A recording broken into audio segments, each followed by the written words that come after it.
Hey, my name's Ryan Nisbet, and this is the first episode of Remarkable TV. It's a new TV show I'm making on the Remarkable Network where I'm going to interview people with learning differences doing amazing things. For today's episode, I'm interviewing Jacob and Alana from KidsRead2Kids. They're high school entrepreneurs that created this great company that makes audiobooks for people with learning differences or without. It doesn't really matter. I really think you should watch this episode. It's a really great story. If you don't have time right now, you can listen to the audio version on many podcast platforms. All right, here we go. Hey, how's it going? It's good. Yeah. That's great. Thanks so much for coming on the show. Yeah, thanks so much for having us. So, can we start out with just you guys telling me about yourselves? Like, how old are you guys and what your learning differences are? Yeah. So I'm Jacob and I'm 15 years old and I have dyslexia. And I'm Alana, and I'm 18 years old, and I have generalized anxiety disorder. So, from what I've seen of you guys, I've watched a few videos, and you guys come off as very confident. When I was your age, and I'm dyslexic also, I was not confident. I didn't want people to know about it. I kept it a secret as safely as I could. How are you guys so confident and open about your learning difference? Well, it didn't start out like that. I felt really stupid and alone from other people. But it took a really long time for me to realize that learning disabilities don't make you stupid, but they make you special. And so I learned that there are things that came to me naturally that I had, or there are things that came to me naturally that other people didn't have. Right, we kind of learned that with our struggles, our struggles give us gifts. We each have to work harder at certain things, but it also makes us better at other skills. And just the fact that we're able to be open about everything that we struggle with, and the fact that that could help someone else, that helps us be confident about it. Yeah, I think a lot of people, after a while, notice that they happen to be better at certain things than other people, and they develop a really strong work ethic. What kind of things do you think have helped you? Like, what skills do you think you've noticed that dyslexia kind of gives you, or anxiety? Well, I think of myself as a very creative person, and I can view the world at multiple angles. And also, I have a ability of writing songs and something about music that just comes to me easily. And so I think that's really cool, and that's a gift that I have. One of the more practical things my anxiety has helped me with is time management, because I like to get things done on time and not have time to dwell over it. So I'm always working ahead of time, and that's made me into a really hard worker, which is what helped me be able to work hard on this project and get this out there. Yeah, I could probably use some of that. So, I think a lot of people were like you and me who weren't confident. What would be your advice to them? Probably know that, or for me, the reason why I was so non-confident is that I really viewed myself as the only one who was having the problems that I was having. And so basically know that you're not alone and you're not the only one who struggles, but you're the way you handle your struggles and the way you get past that, it just makes you into a better person. Right, and I think a lot of kids with learning disabilities don't know the extent of everything that they're capable of, and I think that just knowing Walt Disney was dyslexic, and look what he did. Yeah. Your learning disability doesn't disable you, but it enables you to do so much because of all of the gifts that it gives you and all of your unique abilities. I totally agree. I've done so much research on all these amazing people like Richard Branson and Steve Jobs, and it's crazy. You just go through the list and you're like, really? Wow. Yeah. So one of the reasons why I'm doing this show is to let people know who aren't in the learning difference area, don't know anyone with them, and they kind of look at people like us as kind of dumb, but just because they don't know, they don't have enough context. What would be your message to those people who don't have enough information? I mean, I would say that like everyone has weaknesses, whether they have a learning disability or not. And having to work harder at certain things doesn't make you any worse at it. In fact, like if you are forced to work harder, that might make you might end up being even better at that skill than somebody else. I mean, you're how hard you have to work on it or how hard a certain skill is for you doesn't make you any less than somebody else.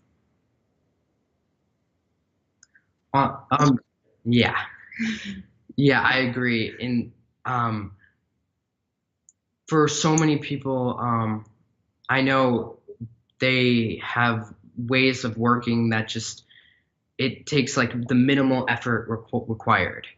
And for me, who has like a learning disability, I have to work as hard as I possibly can.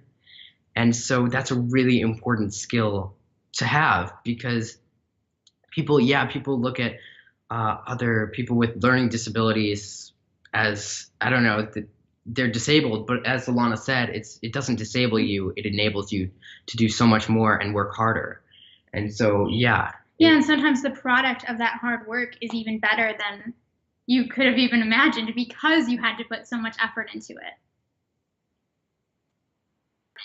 Yeah, I love that. And as you guys have probably noticed, like when you're in school, you work 10 times harder and you maybe end up like where everyone else is. But when you do things like kids read to kids or when you're doing anything else outside school, I've noticed that people tend to end up like they work 10 times harder because that habit carried over, but then they end up 10 times further. Yeah, for sure. We definitely noticed that. yeah. That's awesome. So now into Kids Read to Kids. Where did this idea come from? Um, well, when I was younger, I had no idea I was dyslexic. And so that made me feel stupid and alone because there were things that other kids could do naturally, like read and write or spell and that kind of stuff, but I just could not do. And so basically, further in life, I realized that my learning disability didn't it was essentially a gift and I wasn't alone. It made me special. And so we created Kids Read to Kids for other kids who are in my position. So they understand that they're not alone and their learning disabilities don't make them stupid. Right. We're all about like embracing differences and showing kids that we're all kids too and we all have struggles, but that's okay and you're not alone and that doesn't make you any less than anyone else. Yeah, I love that. That's so inspiring, especially your guys' age. You're just trying things. It's amazing. So, what could you tell people that don't know what is Kids to Kids? What do you guys Kids Read to Kids? What do you guys do? Well, on our site, we provide videos of high schoolers reading abridged classic novels. And basically, so any kid, whether they have a learning disability or not, can can watch our videos at any time and listen on their own pace and just kind of practice the skill of active listening, which isn't taught in school and is something that is more difficult for kids with learning disabilities. And so they can practice just listening to the stories and imagining along with the words and just learning to love reading and not view it as something that's stressful or forced on them. That's great. Yeah. When I was your age, I was not a fan of reading, but now that I've gotten more into audiobooks and things like that, it's great. Yeah. So, how many books have you guys recorded now? How many are available? I think we have about 16 on our site, and we're working on a bunch more right now that will be on our site soon. That's very cool. So, what are your goals for Kids Read to Kids? Where do you want it to go? I know one of our goals is especially to help as many people as we possibly can.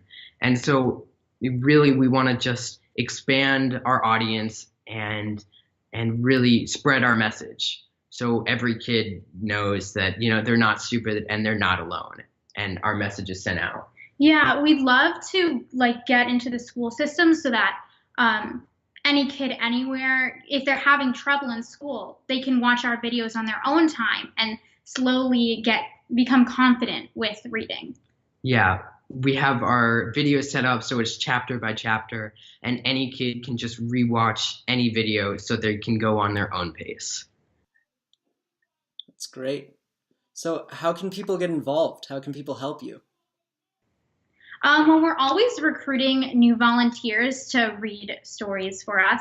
And we just look for high schoolers who are passionate about reading and are animated so that when kids are watching our videos, it's fun and entertaining and it's easy to pay attention to and listen to. So, yeah, any high schooler who loves to read and is animated and passionate, that's really what we look for. Yeah, audiobooks that aren't passionate and have character to them, it's very boring to listen to. Yeah, there are some like dyslexia or sites and helper things that are like robotic voices, and that really just increased the dread of reading because I was like, I can't read, and listening to a robotic voice was awful. And so that was why having an animated reader was so important because not only can the kids see the expression on the reader's face, but they can also relate to our readers. Right, and we try to recruit volunteers of all different backgrounds so that any kid from anywhere in the world can have someone that they feel comfortable and relate to on our site. Where can people find your audio? Well, they can go to our site at KidsRead2Kids.com with the number 2, and so all of our videos are up there. And if you click on the book, it redirects you to our YouTube channel, which is Kids Read to Kids. That's perfect. Is there anything else that you want the viewers to know? Just that no matter what your disability is, and you may not have a disability, no matter what your struggle is, that doesn't make you stupid. What you struggle with is often, what makes you unique and what makes you who you are. And we wouldn't be who we were today if we didn't have our struggles. It's made us into the people that we are, and we are grateful for that. And just to learn to be grateful for what makes you you. Yeah, and especially take that you're not alone. People with learning disabilities often feel stupid and isolated. And we really believe in the message of, you really aren't. There are other people like you out there, and we work hard and we strive to get far in life and that kind of stuff. Yeah. Wow. Well, thank you guys so much for coming on for the first episode. That was great. Oh, thank you so much for having us. Yeah, it's been really awesome. Thank you so much for watching. If you want to see more of this, be sure to like and follow our page. And if you want to listen to this on your way to work, on your commute, be sure to check out the audio version. It's on all the audio platforms. And also, if you want to help out Kids Read to Kids, you can sign up to be one of their readers. I did, and I'm going to be reading The Adventures of Robin Hood. It should be very exciting. You also get this cool bag, so lots of perks. All right, thank you guys again for watching. See you next time.